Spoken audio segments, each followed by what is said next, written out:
So a quick note before we start the video. Before I shot this, I moved my microphone to try to get better audio. And in doing so, I added this extension cable here from Amazon. This was working fine for me for my headphones as an extension for weeks now. For whatever reason, it did not play well with my camera and my microphone. I went to play back the first video, and all 23 clips and the AC hum and buzz was just horrendous. I'll play 1 second of it for you now. Yeah, so that's not great. I would try to fix this in DaVinci. I couldn't figure that out. I was able to import the files into Audacity and lower that noise quite a bit. When you use that noise reduction feature, it does also remove some of the quote unquote good audio. So my voice in this video is a little tinny, a little empty, and you can still kind of hear this noise. It's way, way down. I think it's tolerable. I do apologize for it. I know it's annoying. I've since fixed the situation, and I've taken the lesson learned that if you ever change anything in your audio video setup, even just to add a quick cable, be sure to run a quick test before you assume everything's fine, because you're going to have a lot of headaches if you don't. Hello, everyone. So today on the bench, we've got an Electro Scientific Industries Model 253 impedance meter. I don't know how much I paid for this. I bought it with a couple other units in a package deal. It does turn on. It's got an auto range here and manual ranges. You can hear some relays clicking. This thing is super cool. It'll measure inductance, capacitance, resistance, conductance, and dissipation factor. Here's the manual here. Made in Portland, Oregon. Probably down the road. June 1985. Oh boy. And you got to see this very first sheet. I love this. This artwork here. ESD. This mustachioed man just getting wrecked. That's pretty cool. But yeah, this is a pretty cool unit. When it came, or when I bought it, it had this cover on here on the front. And I took off the two screws, two long screws, and this connector showed up. I need to be careful with this. So this plugs into here, and then on the other end, you've got your Kelvin clips. Now, one thing to note, the reason I'm not just firing this up is the first Kelvin clip, it's in decent shape. Rubber band is about to break, but it's still wired up, doing okay. The second one, however, I am missing half of it. So there is that. So then I thought, okay, well, I'll buy new Kelvin clips. That's fine. And so I bought these off Amazon, but I looked up this wire. It looked like shielded wire in the picture. It is not. Also, I'd have to take off the banana plugs, which not a big deal, but I really don't want to have to solder to this thing if I can avoid it. They did a really good job here. We've got 2 power wires, 2 ground wires, and they tied the shield to a pin. And here's our chassis right here. So I thought, okay, well, what kind of cable is this? This is Belden 9452, which is a pretty nice cable. I can find the description here. 24 gauge, 2 conductor, twisted shielded, or is it straight? I'm not sure. They show it straight. This shows it twisted. In any case, it's nice cable, shielded foil. This stuff is, for 500 feet, it's $500. I was able to find 50 feet for about $50, but I really don't want to buy 50 feet of this because I'm going to use, 3 feet of it and then have 47 feet sitting around forever. So then I thought, well, let's just replace the clip, right? Duh. So I found a clip here off DigiKey. And it's actually close to the same size. I find, here she is. Here's the original, and here's the replacement. So a little smaller, but that's okay. Good action. Rubber band, of course, is in good shape. There's no screws to attach the wire, so it'll be a solder job. The one question I have before I go doing this is, I don't know what they did with the shield on this. Because or as I said, they terminated on this side. But on this side, I don't know if it's floating, if it's also tied to the ground pin or the low or what. So the good news is, because I have to replace this anyway, I'm going to carefully cut this open and see if they left that shield floating or if they did in fact tie it to the terminal. I'm curious. Either way, I got some work to do. Also, you know, it will suck. These won't be the same length anymore. I'll lose a few inches, but I can live with that. This is probably the cheapest solution here, and I'm hoping I can cal out that whatever difference there may be. There's a whole section in this manual about calibration, a big section, and like I said, this thing will measure all kinds of fun stuff down to the picofarads. So I really wanted this because I don't have an ESR meter, and this should help me test that. And I'd like to bump this against the Atlas just for curiosity's sake, right? I'd love to see how close they are or not. So I'm going to get prepared to dismantle this, and we'll see how the shield's terminated. Cut open this heat shrink and slide it back, and sure enough, the shield is floating. So here we go. I'm guessing they just terminated there, some heat shrink, and only the black and what was once the red wire are connected. So that makes it easier for me to do. I'm going to attempt to do the same here. I'll cut this off. I'm going to have to tin this up, and I need to plan out my heat shrink properly before I go forgetting it. But obviously we want some heat shrink over the terminations, and then like this one, we'll want some heat shrink over the termination itself, and then a bigger piece over the whole handle. So I'll go grab some heat shrink, different sizes, see what's best here, and yeah, we'll get started on that. This one had wires through. I wonder if this one has that. Sort of. It's got holes. So I think I'll take one through the top and one through the bottom. You want these wires as close to the tips as possible, of course. Now, this one they have more room, right? I've got what, a 1/4 inch there. This one, it's basically just tips. So that might be a little more difficult. If I take off this rubber band maybe, and yeah, there we go. Oh, it just comes apart. How about that? So that might help me work on this. And there is a hole there, so that's helpful. I'll try to feed my wire through there and solder on the other side. So let me try to get this set up and give it a go. So I am mid-build here. Good news, bad news. So the good news is I was able to get the wires soldered in, a little ugly there, but into the holes and out. And then I was able to get heat shrink around both tips and shrunk down. So I think that's a good connection. This just slides off.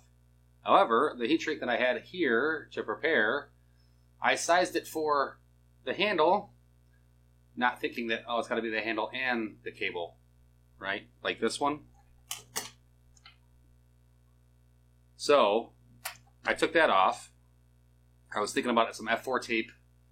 I just have no room to navigate in here to get that wrapped tightly around. So I think I'm going to try good old-fashioned wax string and get this. That's what we used to use in the Air Force. They probably still do. Get this as aircraft spruce. I like wax string a lot, so I think I'm going to try to wax string this maybe in 2 spots. Hopefully I can get it tight. There's not much to grab here, right? It's just smooth metal, but we'll see. You know, if I'm gentle with it, I think I'll be okay. I mean, there's always like masking tape, right, or electrical tape. I don't know if I have any of that stuff, but the tough part, or the important part, is in good shape, I think. The wires are through the holes, soldered on the other side, and they're heat shrunk down in 2 spots, so I feel good about that. It's just this last bit. I'd rather not be pulling on the solder itself, right? I'd rather pull this whole thing together. So let me see what I can come up with here, and maybe we'll have a solution. So I was able to, I think, nicely heat shrink the handles. Now I just got to get this somehow secured to this. Again, I think with the wax string, we're going to give it a shot. It's been a while, but we are going to try to do this.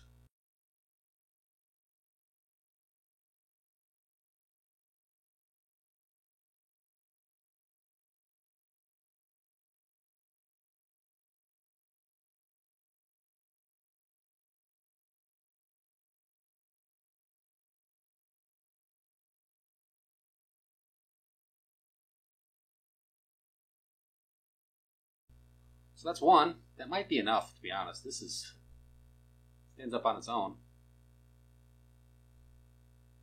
One more back here probably couldn't hurt. You know what? I think I'm going to call that good. That's pretty secure.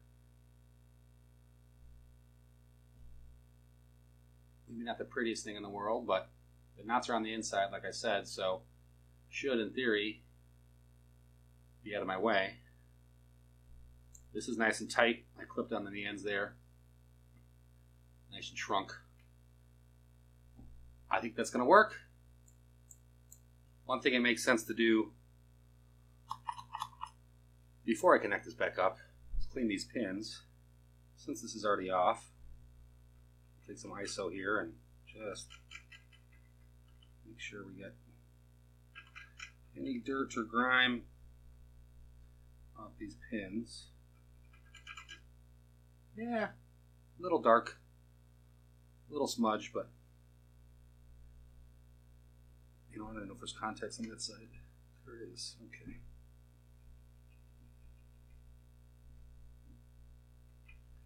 Might as well do that. Now is the time. And then the connector itself, right here. Let's do the same thing. Ooh, I need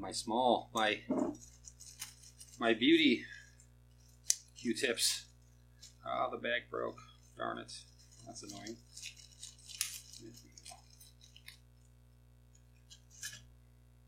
There we go.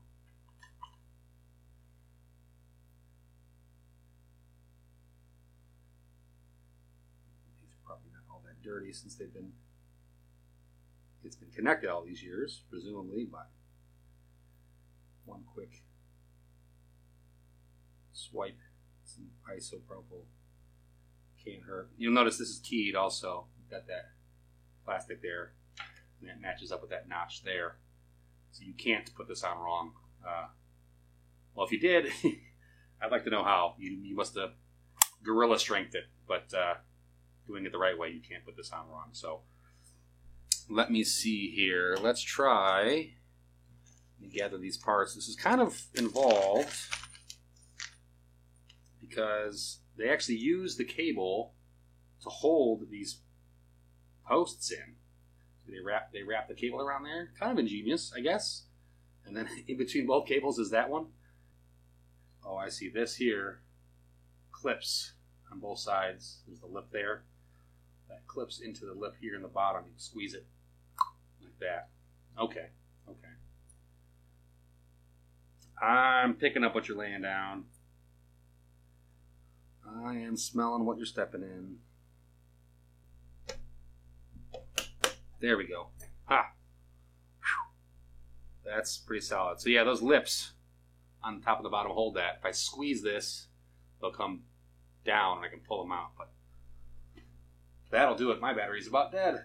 Oh, it would help if I had output power on. There we go. Hey, how about that? So I would like to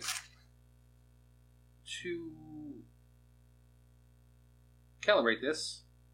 I also just want to try it, right? So let's try, I don't know. I've got some old cap, well, not old, but some caps here. Let's see here. I just want to see how accurate this thing is. So we're in capacitance, we're on auto range. You can see we 1.2 micro kind of just sitting here. I wonder if you touch these. It does change. You can hear the relay click. That's interesting. So let's go. This is a 1 micro.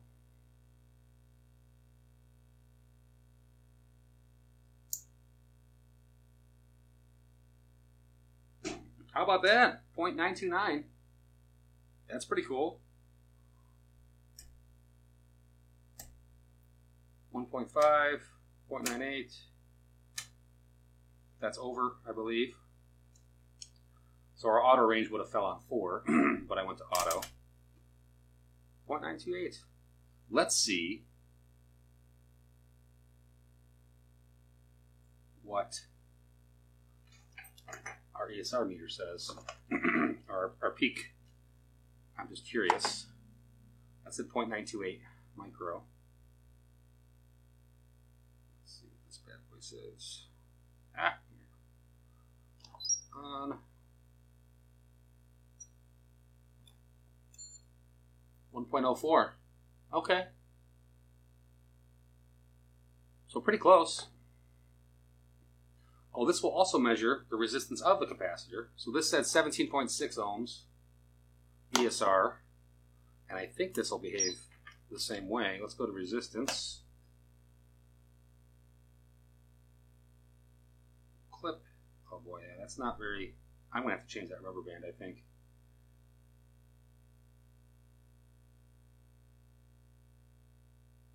.5 ohms. And that's at 17.6. So that's a pretty big delta, I guess. I don't know, to be honest. I'm pretty sure it does need calibrating, but let's try this one here. This is a 1,000 micro. Again, I'm on the auto range. This thing barely wants to close. This old clip here, that rubber band has seen better days. This one's solid, man. I like it. So 0.086 ohms ESR. And 697 micro. That seems low. This is 1,000, right? Yeah. Let's try our ranges here. Yeah, I think we're just over here. Auto. 697 micro. Huh. Let's see what the ESR says. Or the peak. I keep saying that. Excuse me. That was 697. This one.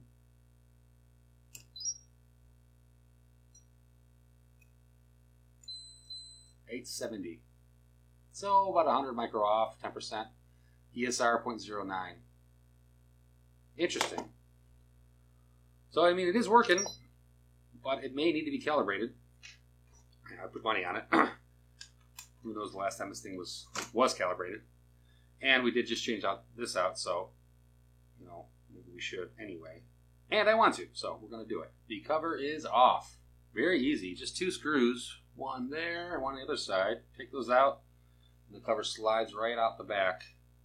I love that. Let's take a look at this bad boy. Zoom in here. So, all kinds of chips. Get some light in here. If I can. Kind of handy camming this on the tripod. Nice relay there. That's what we heard clicking. All kinds of ICs going on. There's a board up front for the display. There's a board on the side here. The ribbon cable. We've got our power supply board all by itself. I like that. Our select switch, selected 115, transformer, nice caps. The first check is power supply, and they say check C44 and C45, which is these two right there, for plus and minus 5 volts. So let's see if we can do that. I'm going to zoom out just a bit. Try not to hit my head on my light. Still don't have a nice bench DMM. I did order one though. It's broken. Because why not? It's a nice HP. I don't know the model number, but a nice one. And I'm going to try to fix it. That'll be a video coming up at some point. It's in the mail right now, so we will try to fix that. Oh yeah, and it says use the common, which is also on the other side here, so I don't have to go around back, so that's nice. I am going to use a clip though, just because I don't want to have to worry about my fingers slipping off that common and touching another post. So we'll swap this out. connect that to the common. There we go. Plug it in also. That's probably important.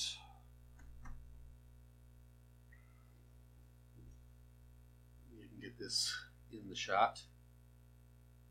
And power on here. And power on here. This whole thing is the shaft of the power button. Goes all the way back. Kerchunk. So I got lights up top. Let's check these voltages here. I got AC here, so I'm trying to be careful. Stay. So 5.037. That seems good. And minus 5.05. Excellent. And it's supposed to be, where was it? 4.75 to 5.25. So plus or minus 5%. Excellent. So that's good. Let's turn this off for now. Watch this shaft here. Kerchunk. Now, let's set up the next one. Okay, so I thought I was going crazy. It's, I think I figured it out. Connect voltmeter high input to test socket pin 2. I was looking for test points, and I couldn't find a single one on the board or in the manual. It's a socket, so I believe power's off, but behind this, if I can zoom in there, you can kind of see, I'm trying to get some light on there. It's not participating, cooperating. Of all the places they could have put this socket, they put it right behind this ribbon cable. And you know, these you got to be gentle with these, but you probably can't see, but there are labels. That board is scribed, and it says pin 1, for example, OSC, oscillate, level, ID1, LRCG, LC, RG, ANA for analog, and then COM, I believe. And the other side, which is really behind this ribbon cable, VRNG. Boy, I don't like this at all. V unknown, VUNK, and VREF. So this socket is our test points. I like the idea. It's just, again, of all the places, they put it right behind this ribbon cable. Woof. So I am going to try to get some small gauge wire in there to bring that out. So I can clip to it and I don't have to hold it. So I need a DMM with a millivolt resolution. My Fluke 81438 does not have that. However, my Fluke 177 does, down to 0.1 millivolts. Press R function, set range to 2000 ohms, which is position 3. Short test leads together. I don't know why it says unknown test leads together. These are known in the sense that they're part of the system, but they are shorted together. Connect voltmeter high input to test socket pin 2, which I've done. I turned the light off because you can't see really that. I'll show you. Kind of washed everything out, so you can see a little better here. And frequency counter. Which you can't see. Zoom out here. There she is. To pin 1. Use rear panel COM terminal for common, which I've done. That's way in the back here, and I've kind of tied it all together here. Adjust set trimmer S for a reading of 0 volts. Counter reading should be 1000 hertz, plus or minus 10 hertz. So I'm right there, 0.995 kilohertz. So let's adjust S here.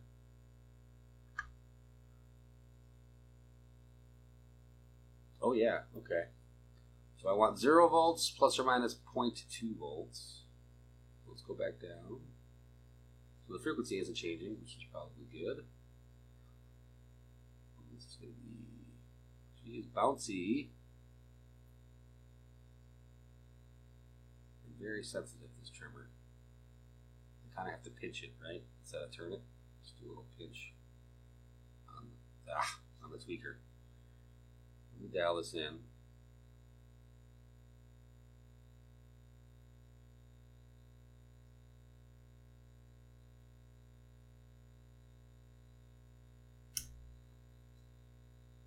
I'm in the tolerance, so okay. I'm just being persnickety here. 0.2 volts plus or minus, so I'm I'm going to count that. 0.02. We're good. Okay. So this test, or this adjustment, requires a decade box. So I bought one, capacitor decade box. I tested this out earlier. It's pretty accurate. It's an Analog Technologies Alpha Tango Charlie Delta Bravo 12. Pretty cool. It's got an internal or inherent 47 picofarads, which kind of makes sense. This one I'm actually using the clips as they're intended, so I've backed off these binding posts. I'm going to try to clip these, and I'm hoping, hey, yeah, the new one clips just fine. So does the old one. So let's set this up. Okay, nice and easy. Let's see. Press C function did that. Range switch to 200 nano, which is position 3. I am in test point 6, test socket 6. Connect decade capacitor bots to 160 nano. So, let's see if I can figure this out. 100 nano and 160 nano. 60? 70? 60. What do I show anyway? It should be in range. What does auto range say? 51. Micro. Oh, yeah, because I'm on the micro. Okay, I'm a dummy. That's micro. Yes. Let's go back to 3. 100 nano. Where's my other nano? Here we go. 60. 50. 60. And I show 141. So, close. So now, and I show 10.4 millivolts. So, adjustment. Note voltage at test point 6. Then push L function. Again, noting. So I'm at 10.4 millivolts. Push L. 12.6 millivolts. The two should be equal. Plus or minus 3.3 millivolts. If not, adjust trimmer X until they are. Okay, trimmer X, which I looked up earlier, and is this one back here? I don't know if both of these values are going to move, or one, or what. But we're going to try to dial this in. I'll try to dial this down. Okay. I'll try to get this to 10.6. Though the other one may. Okay. We're shot. 10.5. Let's go here now. Okay, so now that's the other way. Ooh, okay, I think I see what's going on here. Let's just go to 11.5. Yeah, they're going to meet in the middle. How about that? Let's try 10.9. Ooh, okay. Let's go back down. 11.4. I don't know if you can see what's happening here, but I need to meet these in the middle, essentially. That's pretty close. Let's go to 11.3. 11.2, there we go. That's as good as I'm going to leave it. Plus or minus 0.3 millivolts. So they're 0.1 millivolts off. That's fine with me. So 11.2, 11.3. Pretty good. Okay, so first thing I want to show you is this decade box. I need a setting of 1,000 ohms plus or minus 0.05%, and 1,000 is at 1.007. So I'm pretty good there. So, to avoid interfering with this, I want to remove these. And we're going to go back. These two. Let's hang these up. Plug these in. I want to be on test point 5, which I am. R function. Range switch to 2,000 ohms, which again I have to look up. 2,000 ohms is position 3, which I'm on, but we'll make sure I'm on it. Power on.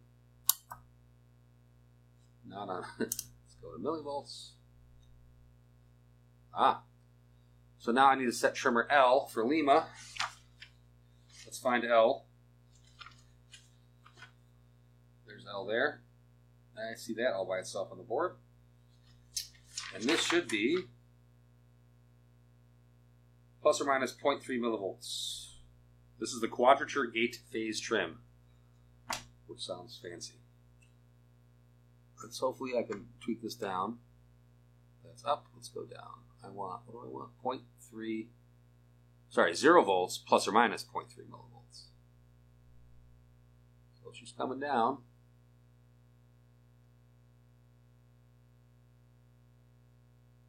That was way out. 0 volts.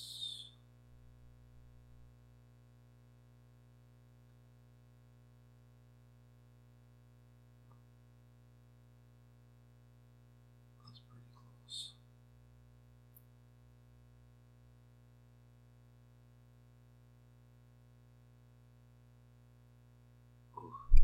Real tough to dial in.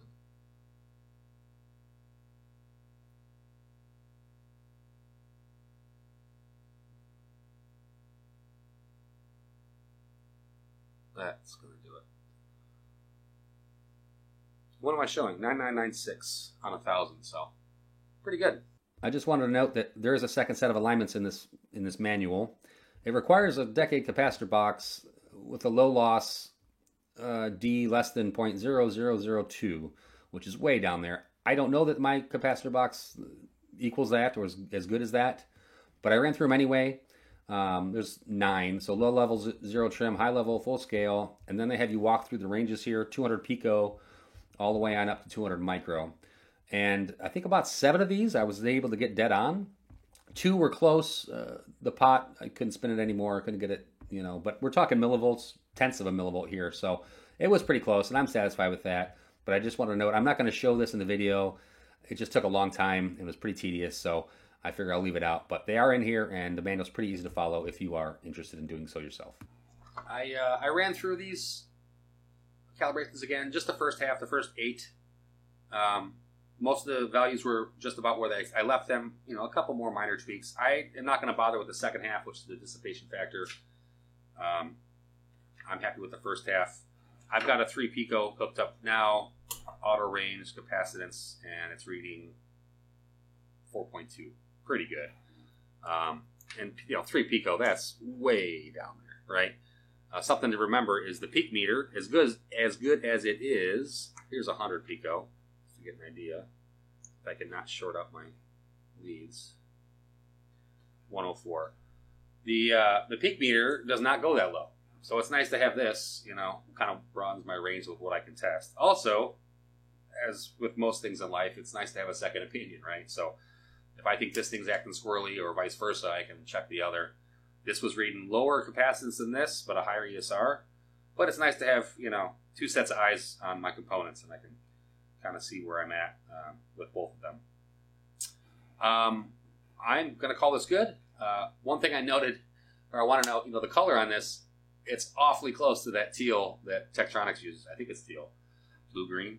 And I don't think that's a coincidence. Now that I think about it, this company, Electro Scientific Industries, who I don't think is around anymore, but Portland, Oregon there, you can see, that's right down the road from Beaverton, which is where Tektronix is. And I'm guessing when they were building this, the marketing guys may have had a say on what color the chassis should be, and maybe leaned on Tektronix success there, which, sure, why not? It is a nice color on its own. I love it, so I get it. I'm about to call this good. One thing, I just want to say I'm super happy about this. This worked out really well. I think the wax string is going to work great. Keep it secure. A pretty good job on the heat shrink, if I do say so myself. I did reach out to the company that makes this to find out info on just the band itself, because this one is really seen better days, and it just does not hold anymore. Now, I'm guessing they buy these by the thousands, and I acknowledge that, but maybe he can send me a manufacturer part number or, a drawing, some characteristics, its diameter, its, I don't know, tensile strength, whatever. I'm not going to get an engineer, but so I can replicate it. Or I could buy, 100 wide rubber bands on Amazon in assortments. I don't like to do that, though, because then, you throw out 99, it's just more waste. So I will be on the lookout for a replacement band on this. One housekeeping note, I got some complaints about my audio, It was low. I apologize for that. I have an external mic. It used to be on the back of the camera or on top of the camera. And I think me talking and bouncing the sound off here and going back kind of lower those levels. I have since bought an extension cable, and you can see it right here. So there's my mic, and I'm hoping me being right in front of it will make the levels louder as a baseline. You know, you can tweak that. There's LUFS and dB, and I was getting a headache trying to figure out what it should be. But I'm hoping this just on its own helps out. Finally, thank you guys for watching. I would really love it if you subscribe. I'd like to hit 100 followers because, well, of course, it's a nice round number, right? But as a practical matter, you can't link outside of YouTube until you have 100 followers, which I kind of get, you know, spam-wise from Google's perspective, sure. But it makes things kind of a pain for me because I would just link to the manual. I would just link to where I found this on DigiKey. You know, I can describe it and write it in, but you have to right-click and search in Google or remember I said it and then think to search later. Anyway, it's just easier, I think, is the point to just be able to link outside. So I'd love to be able to do that. So if I get to 100 subscribers, that'd be awesome. So if you want to share this with some other electronics buddies, that'd be cool. If you could like it, that would be cool. Yeah, I appreciate you guys watching. I've got some more stuff coming up, and I hope to see you in the future. Thanks.